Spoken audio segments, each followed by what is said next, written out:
नमस्कार, किस्सा यूपी का देख रहे हैं आप। मैं हूं आपके साथ पूजा। आज किस्सा यूपी का में बात करेंगे एक खास मुलाकात के खास किस्से की। ये खास मुलाकात है समाजवादी पार्टी के राष्ट्रीय महासचिव राम गोपाल यादव और यूपी के सीएम योगी आदित्यनाथ की। लखनऊ में ये मुलाकात करीब 22 मिनट तक चली।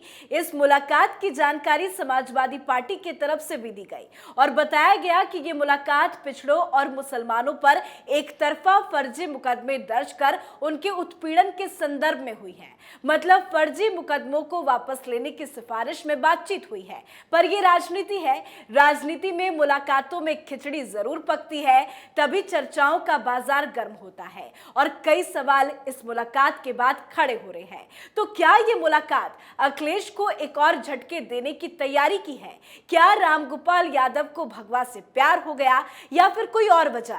तो रामगोपाल यादव और सीएम योगी की मुलाकात पर ही चर्चा करेंगे। बातचीत के लिए मेरे साथ स्टूडियो में मौजूद हैं कैपिटल टीवी के सीनियर एडिटर राजीव जी। राजीव जी, बहुत बहुत स्वागत है आप। धन्यवाद। जब से रामगोपाल यादव और योगी आदित्यनाथ की मुलाकात हुई है, कई अलग अलग तरह के बयान सामने आ रहे हैं, पर इस मुलाकात के क्या कुछ सही मायने हैं? देखिए, सबसे पहले इस मुलाकात के बाद जो समाजवादी पार्टी की ओर से बताया गया उस पे ध्यान देना चाहिए, क्योंकि समाजवादी पार्टी की ये एक राजनीतिक स्टंट है।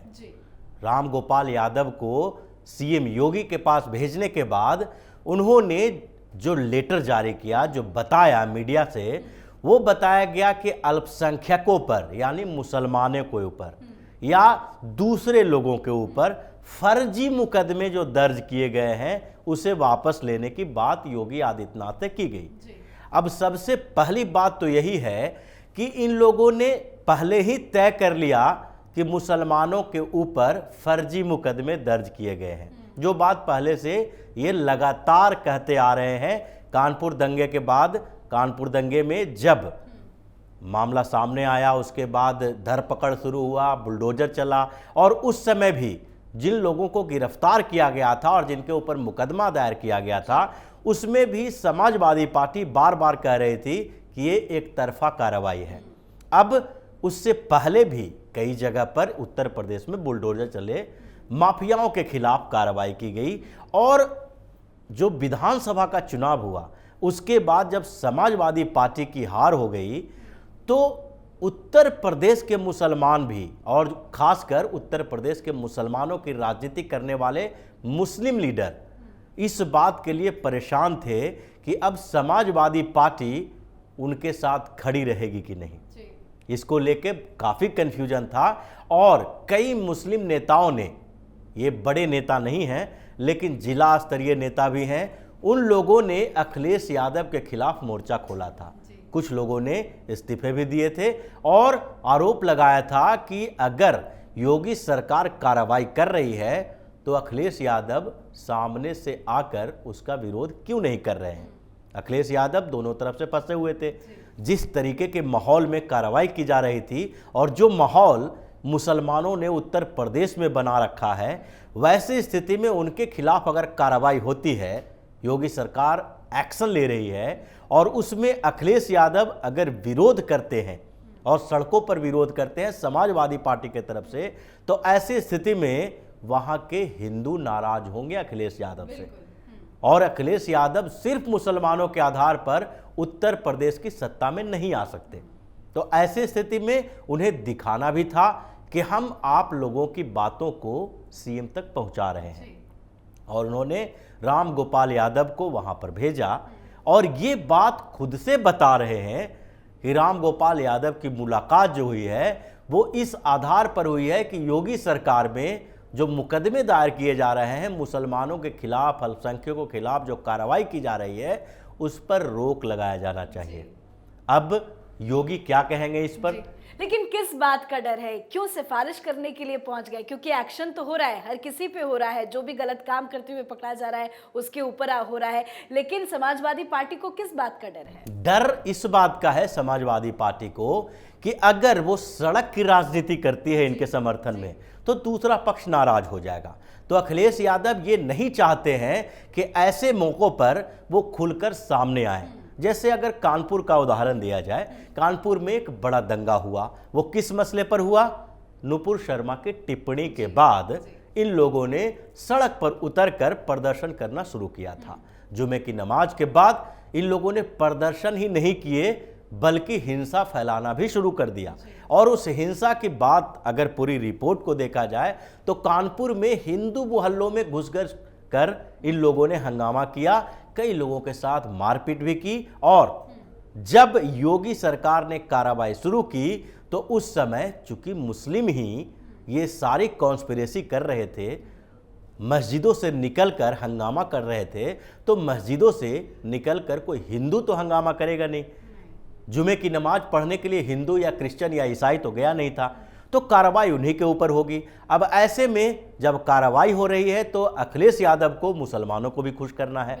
अब मुसलमानों को खुश करने के लिए वो सिर्फ बयान दे सकते हैं, सड़क पर उतरते हैं। अगर समाजवादी पार्टी का कार्यकर्ता या कोई बड़ा नेता इसके समर्थन में, यानी जो दंगा करने वाले हैं उनके खिलाफ हो रही कार्रवाई के विरोध में सड़क पर उतरते हैं, तो फिर दूसरा पक्ष नाराज हो जाएगा, जिससे अखिलेश यादव को बड़ा झटका लग सकता है। अब ऐसे में अखिलेश यादव सड़क की राजनीति नहीं कर सकते। तो दूसरे तरफ ये गुपचुप तरीके से जो बातचीत होती है उसको एक आधार बनाया जाता है।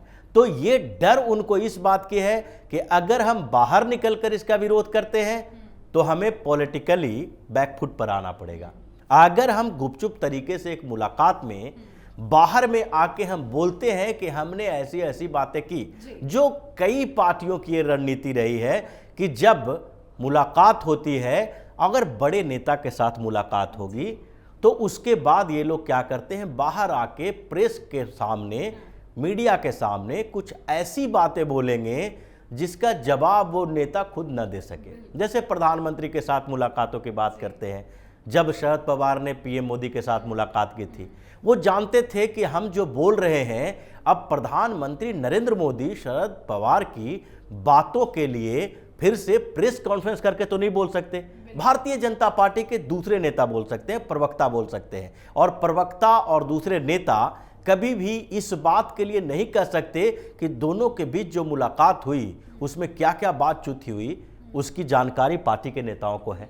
तो इसलिए एक तरफा जो बातें कही जाती है उसमें भी राम गोपाल यादव यही बात कर रहे हैं कि जब वो मुलाकात करने गए तो बाहरी स्तर पर ये मुसलमानों को खुश करने के लिए इन लोगों ने कहा कि भाई यहाँ पर हमने राम गोपाल यादव को इसलिए भेजा था ताकि आप लोगों के खिलाफ जो कार्रवाई हो रही है वो कम हो, उसमें कमी आए, और योगी सरकार के सामने हमने ये प्रस्ताव रखा है।